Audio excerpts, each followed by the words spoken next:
Students welcome to M के maths word. Students 9th class का second chapter जो है उसकी एक्सरसाइज 2.4 का फर्स्ट सम देखो। Determine which of the following polynomial has x plus 1 A factor.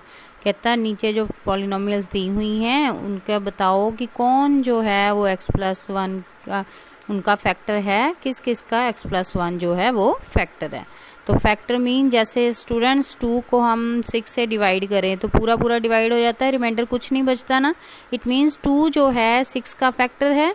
तो देयरफॉर कोई भी अगर हम डिवाइड करते हैं किसी को तो उसका रिमाइंडर 0 बचे, इट मीन्स वो उसका फैक्टर है। ये आपने नहीं लिखना, ये रफ में वैसे ही समझाया है।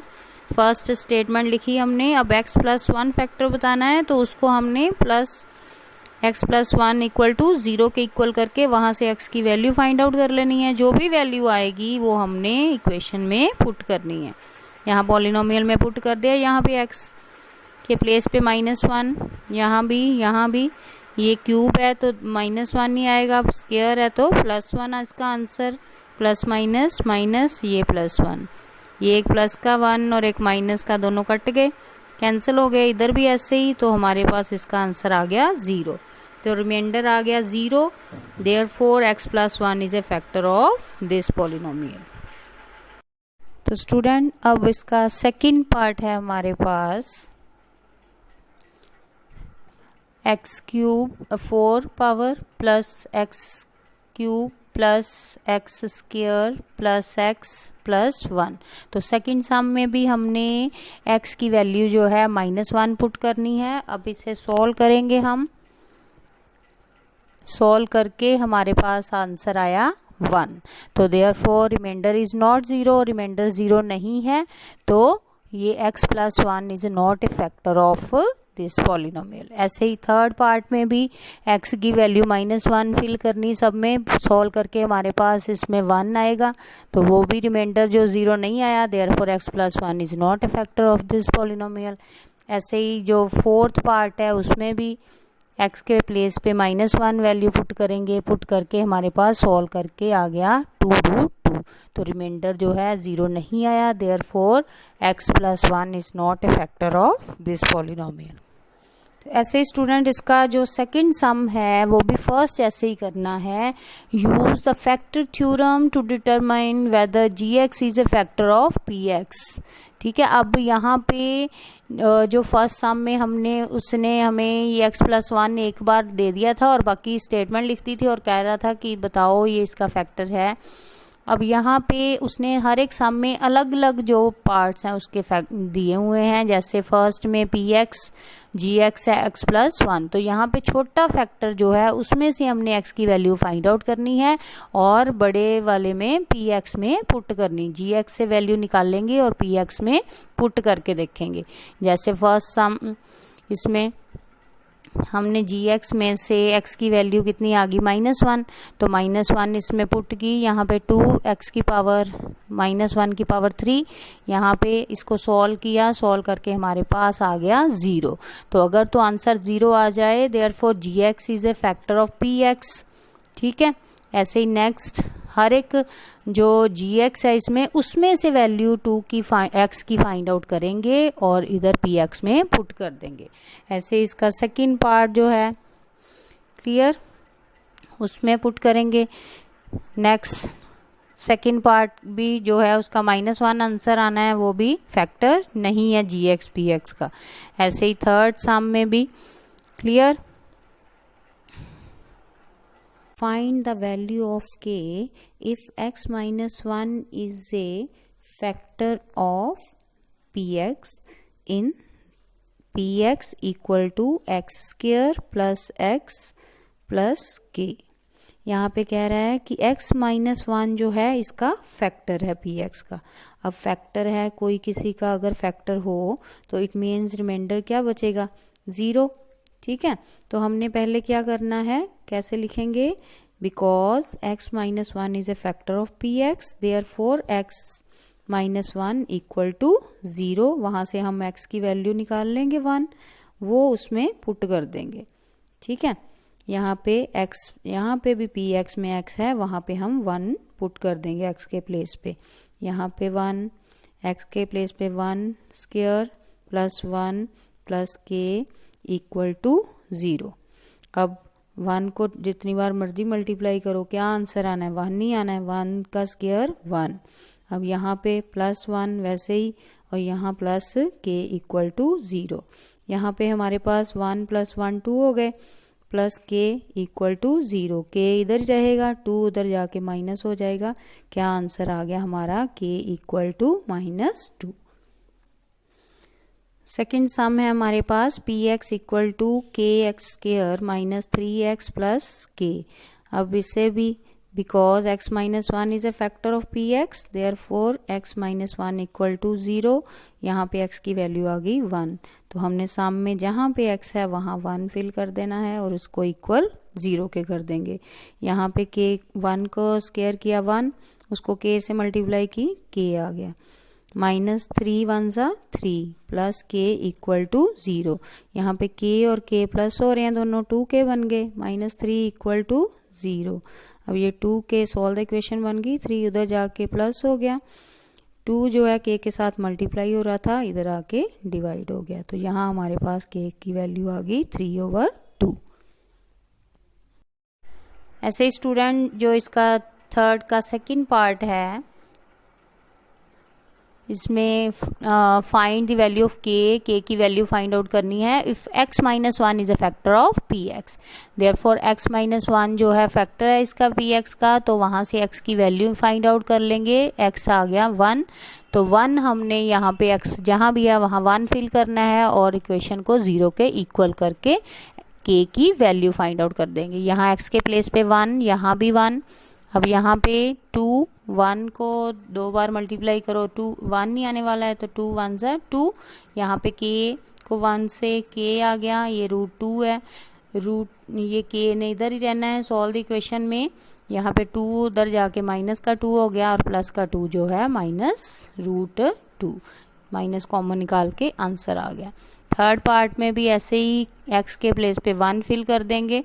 यहाँ पे जहाँ पे x है वहाँ 1 फिल किया, ये सेम नंबर आ जाएंगे। फिर से वही k की वैल्यू फाइंड आउट हो गई, जो √2 और 1 है उधर जाके √2 - 1। स्टूडेंट एक्सरसाइज 2.4 का फोर्थ सम है हमारे पास फैक्टराइज। ये ध्यान से आपने सम करने हैं, बाद में आपको 10th में भी इनकी जो ज़रूरत है, ठीक है। थोड़े से ब्रेनी है, आपने बिल्कुल अपना जो ब्रेन है पूरा इस पे कंसंट्रेशन करके फिर करने हैं ये सम। फैक्टर बनाने हैं। फैक्टर कैसे बनाते हैं? 12x square minus 7x plus 1 दिया हुआ है हमें।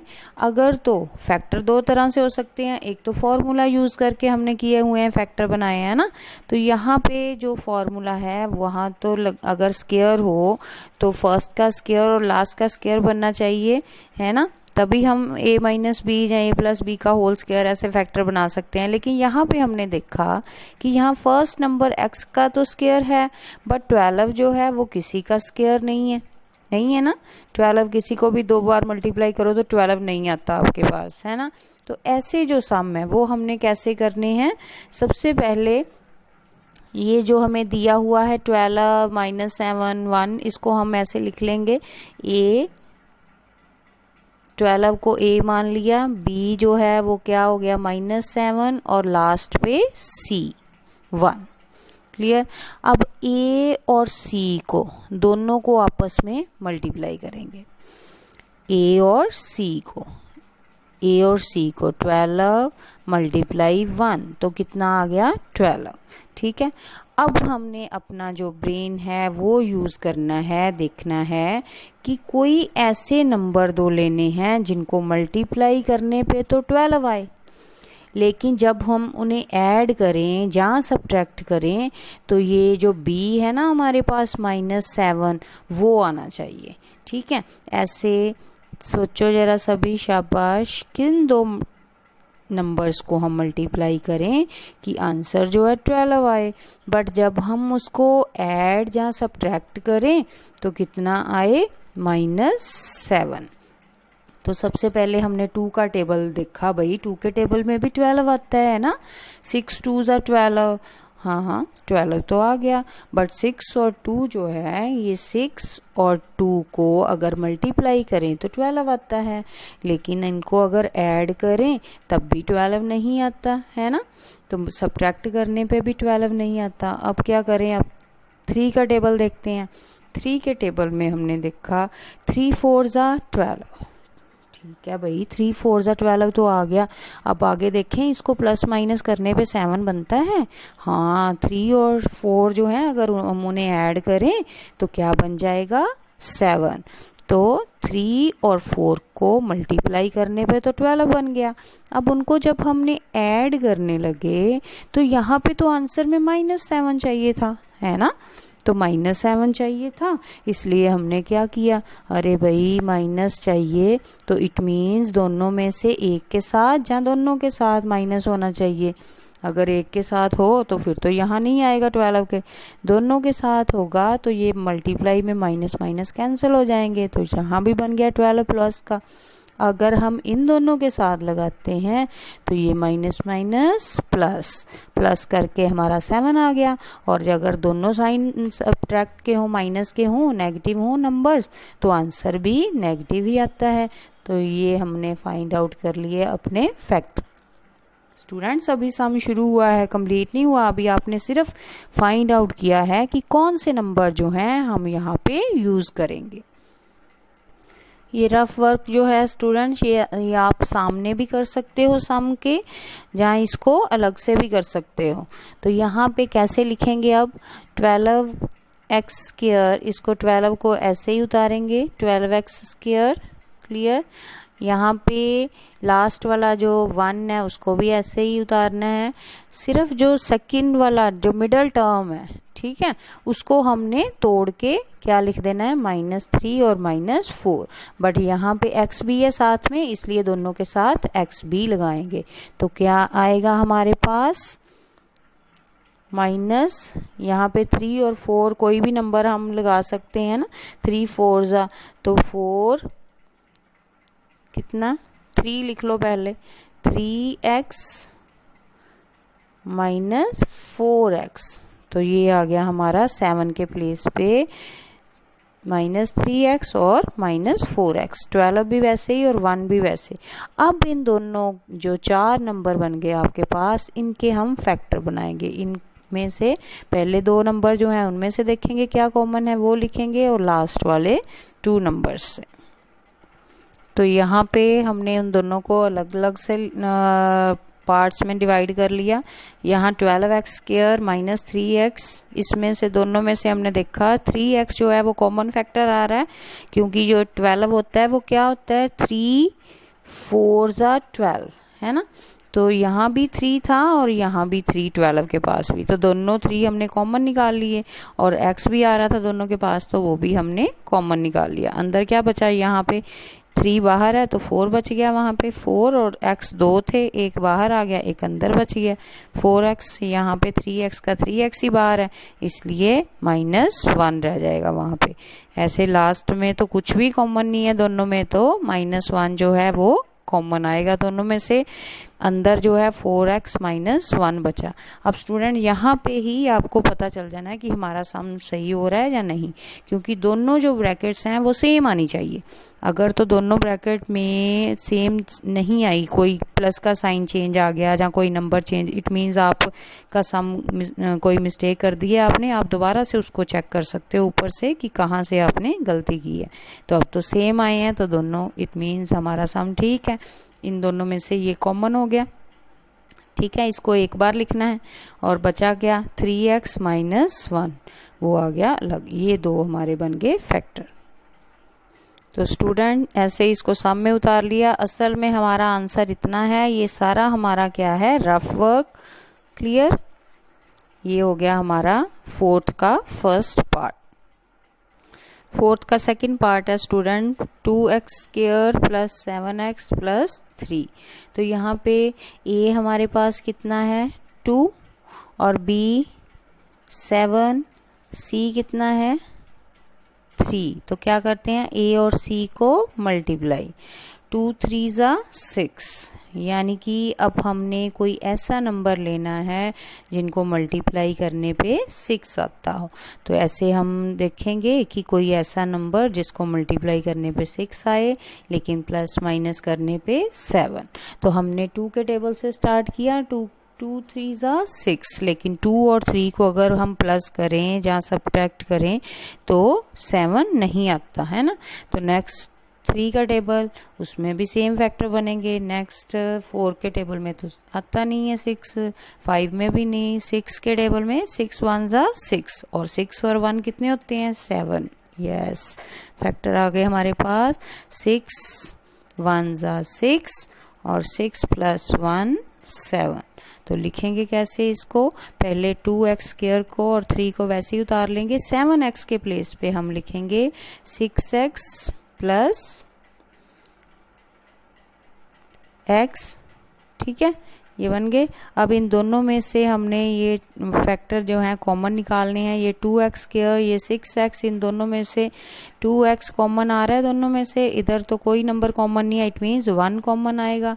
तो हमारे पास फैक्टर आगे देखो, ये 2x कॉमन निकला, यहाँ से x बच गया, इधर से ये 2 3 ज़ा 6 और 2x बाहर है तो यहाँ 3 बच गया, यहाँ 1 कॉमन, x + 1। अब दोनों सेम बॉक्स ये बने हैं ना, ब्रैकेट सेम बन गई, इट मीन्स इससे हम कॉमन निकाल सकते हैं। कॉमन निकाल के हमारे पास फैक्टर बन गए 2x + 1 एक ब्रैकेट में और x + 3 कॉमन निकल गया, वो कितना एक बार ही लिखेंगे उसको, ठीक है। ये आ गया हमारा 4th का सेकंड पार्ट। तो 4th का थर्ड पार्ट है हमारे पास 6x² + 5x - 6। तो इसको जब हम ABC में लिखेंगे, ये A, ये B और ये C, A और C को मल्टीप्लाई करना होता है। इसको मल्टीप्लाई करके हमारे पास आ गया -36। तो अब कौन से ऐसे दो फैक्टर हैं जिनको मल्टीप्लाई करने पे -36 आता है और प्लस माइनस करने पे 5 आए। तो यहाँ पे 9 को -4 से जब मल्टीप्लाई करेंगे तो -36, फिर 9 में से 4 माइनस करेंगे तो प्लस का 5, क्योंकि जहाँ पे बड़ा नंबर है 9 तो 9 के साथ प्लस का साइन है ना, तो आंसर भी पॉजिटिव ही 5 आएगा। यहाँ भी हमें क्वेश्चन में भी 5 पॉजिटिव चाहिए था, तो हमने 9x और -4x जो है वो फैक्टर फाइंड आउट कर लिए। तो यहाँ पे हमने 5x के प्लेस पे 9x - 4x लिख लिया, बाकी वैसे ही -6 और इधर वाला भी 6x² वैसे ही आएगा। अब ये जो पहले दो नंबर्स हैं इनमें से कॉमन निकालना है और लास्ट वाले दो नंबर्स में देखो 6x² + 9x में से क्या कॉमन निकल रहा है, दोनों में कौन सा फैक्टर है जो कॉमन है। तो यहाँ पे 3 जो है वो 6 का भी फैक्टर है और 9 का भी, यानी कि 3 के टेबल में 6 भी आता है और 9 भी आता है। 3x कॉमन निकल गया, यहाँ पे 2x बच गया और इधर 3 बच गया। ऐसे ही लास्ट में 2 कॉमन है दोनों में, 2 जो है दोनों का फैक्टर है, 2 के टेबल में 4 भी आता है और 6 भी, 2 कॉमन निकाल लिया, यहाँ पे 2x + 3 बचा, क्योंकि माइनस कॉमन है ना बाहर, माइनस अगर हम बाहर निकाल लें दोनों में से तो साइन अंदर चेंज हो जाएगा, यहाँ पे प्लस। तो दोनों फैक्टर जो हैं ये ब्रैकेट सेम बनी है, इट मीन्स हमारा सम ठीक है। तो ये आ गया आंसर 3x - 2 एक ब्रैकेट में और ये जो कॉमन थे उनको एक ब्रैकेट में वन टाइम ही लिखेंगे। 4th पार्ट है 4th सम का 3x² - x - 4। तो यहाँ पे A B C लिख लिए, ये फर्स्ट A नंबर, ये B और ये C। यहाँ पे x के साथ कुछ नहीं है, इट मीन्स 1 है, इसके साथ 1 हर एक का फैक्टर होता है, देयरफॉर B के प्लेस पे -1। A C को मल्टीप्लाई करके हमारे पास आ गया -12। अब किन दो नंबर्स को मल्टीप्लाई करें कि आंसर जो है -12 आए और प्लस माइनस करने पे -1। तो इस यही जो नंबर हैं A और C इन्हीं को हमने यूज़ करना है। ये जो सम है इसमें सेम फैक्टर्स ही आएंगे, 3 प्लस का और 4 माइनस का, सेम वही नंबर लिखेंगे, -4 और 3 -12 और -4 और 3 को जब हमने ऐड किया तो -1 आ गया। अब यहाँ पे सम में हमने -x के प्लेस पे -4x + 3x लिख लिया। अब यहाँ से कॉमन देखो, दोनों में से सिर्फ x कॉमन आ रहा है और कुछ कॉमन नहीं है। x कॉमन निकाल लिया हमने, अंदर क्या बचा है यहाँ पे 3x और यहाँ पे 4 माइनस का, यहाँ भी कुछ कॉमन नहीं है, इट मीन्स 1 तो हर एक का फैक्टर है, तो 1 हम कॉमन निकाल सकते हैं। ये सेम वैसे ही आएगा। अब देखो दोनों ब्रैकेट्स जो हैं सेम बन गई, इट मीन्स हमारा सम ठीक है। ये कॉमन निकाल लेंगे, दोनों ब्रैकेट्स को एक बार लिख लेंगे और यहाँ बचा x और +1 एक ब्रैकेट में, तो ये हो गया फोर्थ का फोर्थ पार्ट। तो स्टूडेंट ये सभी सम आपने अच्छे से प्रैक्टिस करने हैं, एक बार करके ये नहीं सोच लेना कि ये तो हमें नहीं आएगा, ऐसे ही होगा, आपको लगेगा कि हमें नहीं आते, ये सम बहुत मुश्किल है। लेकिन अगर आप ब्रेन लगा के थोड़ा ध्यान से उसे अच्छे से रिवाइज करोगे तो ये आपको इजीली आ जाएंगे।